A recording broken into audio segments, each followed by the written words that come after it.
जय श्री कृष्णा। राधे राधे। आज हम आपके लिए लाए हैं आश्विन मास के शुक्ल पक्ष की एकादशी की व्रत कथा।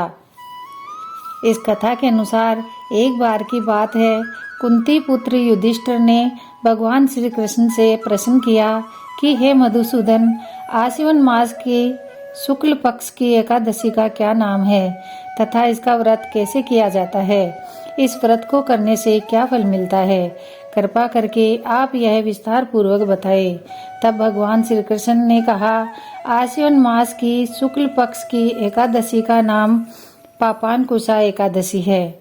यह पाप रूपी हाथी को महावत रूपी अंकुश से बांधने के कारण पापानकुशा कहलाती है।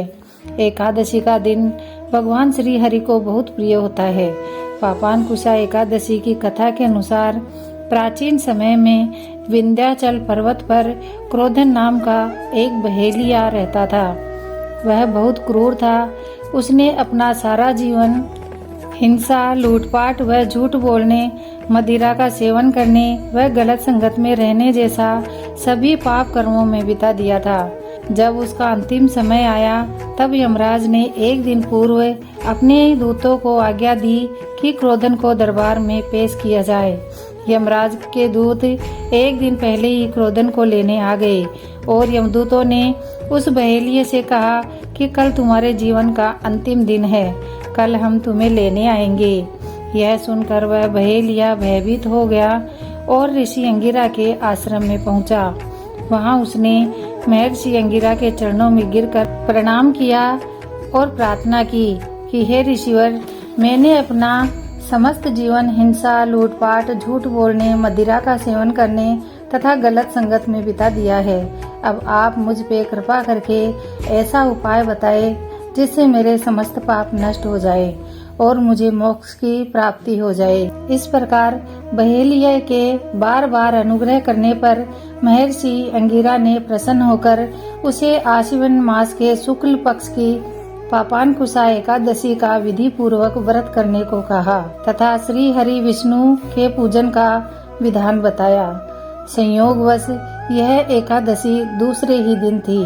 उस बहेलिये ने ऋषि अंगिरा द्वारा बताए अनुसार विधि विधान से पापानकुशा एकादशी का व्रत किया और अपने द्वारा किए गए समस्त पापों से छुटकारा पा लिया।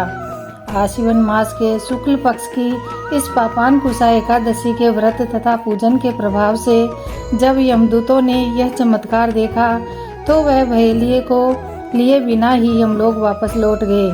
भगवान श्री हरि की कृपा से बहेलिया विष्णु लोक को गया। फिर भगवान श्री कृष्ण ने कहा कि इस पापानकुशा एकादशी का उपवास करने से सभी प्रकार के पाप नष्ट हो जाते हैं तथा व्रत करने वाले मनवांचित फल प्राप्त करते हैं। इस एकादशी के दिन भगवान श्री हरि का पूजन करने से स्वर्ग लोक की प्राप्ति होती है। हे युधिष्ठिर, जो फल मनुष्य को कठिन तपस्या से प्राप्त होता है वह फल मनुष्य को पापानकुशा एकादशी के दिन क्षीर सागर में शेष नाग पर शयन कर रहे भगवान श्री हरि विष्णु को स्मरण करने से ही प्राप्त हो जाता है। मनुष्य को यमलोक की यातनाएं सहन नहीं करनी पड़ती। इसीलिए हर व्यक्ति को अपने जीवन में किए गए पापों से बचने के लिए दृढ़ संकल्प करके पापानकुशा एकादशी का व्रत करना चाहिए। इस एकादशी की कथा कहने वाले, सुनने वाले व हुंकार भरने वाले सबको मोक्ष प्राप्त हो और सबको वैकुंठ धाम मिले। बोलो श्री हरि विष्णु की जय।